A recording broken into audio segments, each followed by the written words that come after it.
कोमल गर्ग का कहना है, शिक्षा ही समाज की तस्वीर बदल सकती है। सिरसा के प्राचीन गौशाला मंदिर में स्थापित Baba sir Sainath book welfare trust की तरफ से दूसरा पुस्तक वितरण समारोह आयोजित किया गया, जिसमें मुख्य अतिथि के तौर पर नवचयनित संघ लोक सेवा आयोग कोमल गर्ग शामिल हुई। कार्यक्रम की अध्यक्षता ट्रस्ट के संरक्षण राजेंद्र प्रसाद रातुसरिया ने की, जबकि विशिष्ट अतिथि के तौर पर अग्रवाल सभा के जिला अध्यक्ष गौरव गोयल पहुंचे हुए थे।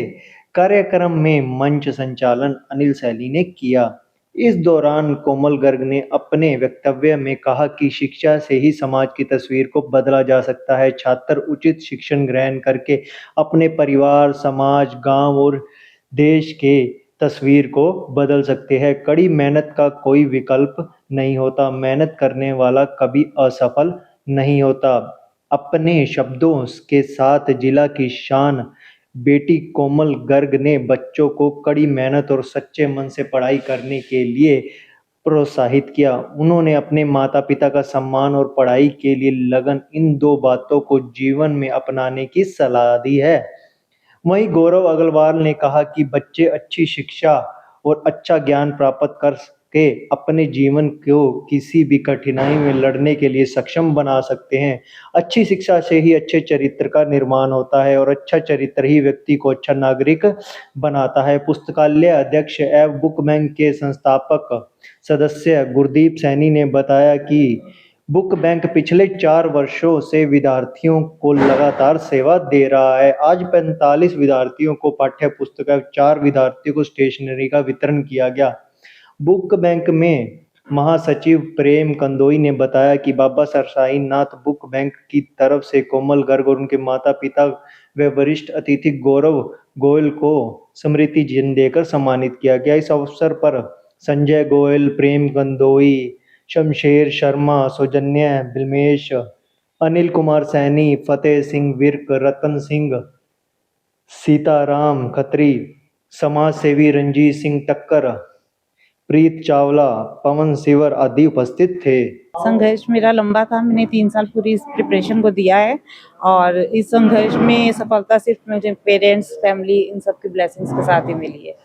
मतलब कि जब आपको असफलता का सामना करना पड़ा तो आपको कैसा महसूस हुआ और उसके बाद कैसे आपको दोबारा प्रेरणा मिली? बहुत मुश्किल था। फर्स्ट 2 अटेम्प्ट्स में मेरा प्रीलिम्स नहीं हुआ था तो मैं एकदम डिमोटिवेट हो गई थी। मतलब हमारा ये हो गया था कि छोड़ देंगे इस प्रिपरेशन को, लेकिन फिर करेज दिखाया। मतलब पेरेंट्स का विश्वास इनका था पूरा, इनको ये था कि एक बार और अटेम्प्ट दो, आपका ज़रूर होगा। और फिर मैंने प्रिपरेशन स्टार्ट करी और फिर इस अटेम्प्ट में मुझे सफलता मिली। यूपीएससी की जो परीक्षा पास करने के बाद आपको कैसा महसूस हो रहा है?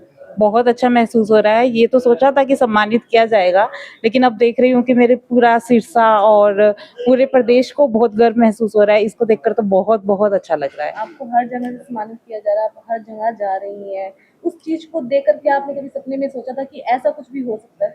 इतना सब तो मैंने बिल्कुल नहीं सोचा था कि मेरी एक दिन में मेरी पूरी जिंदगी बदल जाएगी। अब यहाँ पर सभी मुझे सम्मानित कर रहे हैं और सबको ये गर्व महसूस हो रहा है कि सिरसा की एक लड़की बन गई है अफसर। तो बहुत अच्छा लग रहा है, बहुत अच्छा।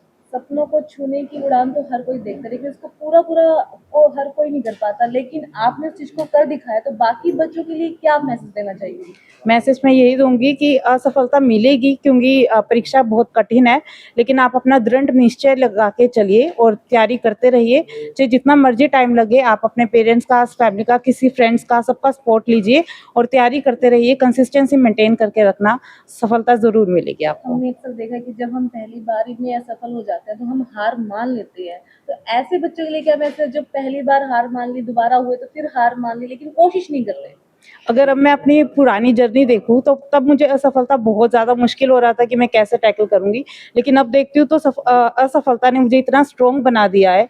तो मैं कहूँगी फेलियर लाइफ में ज़रूर एक्सेप्ट करना चाहिए और सबको एक बार मिलना भी चाहिए फेलियर, क्योंकि जो फेलियर सिखाता है वो सक्सेस नहीं सिखाती है शायद। तो जब आपका फेलियर फेज होता है तो आप उसको देखिए और समझिए कि थोड़ा टाइम का है, दिस टू शैल पास, ये टाइम भी गुजर जाएगा और सफलता ज़रूर मिलेगी। मैम, जब आप इस रास्ते पे भी आपको किन किन मुश्किलों का सामना करना पड़ा होगा? मुश्किलें मुझे एज़ सच पढ़ाई में कंसिस्टेंसी में रही, और कभी ऐसा होता था कि घर पर पेरेंट्स की तबीयत ख़राब है, लेकिन इनका इतना ज़्यादा सपोर्ट था, इन्होंने फिर भी मुझे ऐसा नहीं कहा था कि आप पढ़ाई छोड़कर घर का काम करो। इन्होंने इतनी दवाइयाँ खाई, इतनी दवाई खाई कि खुद से तबीयत ख़राब है, लेकिन फिर भी अपना खुद का काम करते थे और यही कहते थे, बेटा तेरे को सिर्फ़ पढ़ाई करनी है।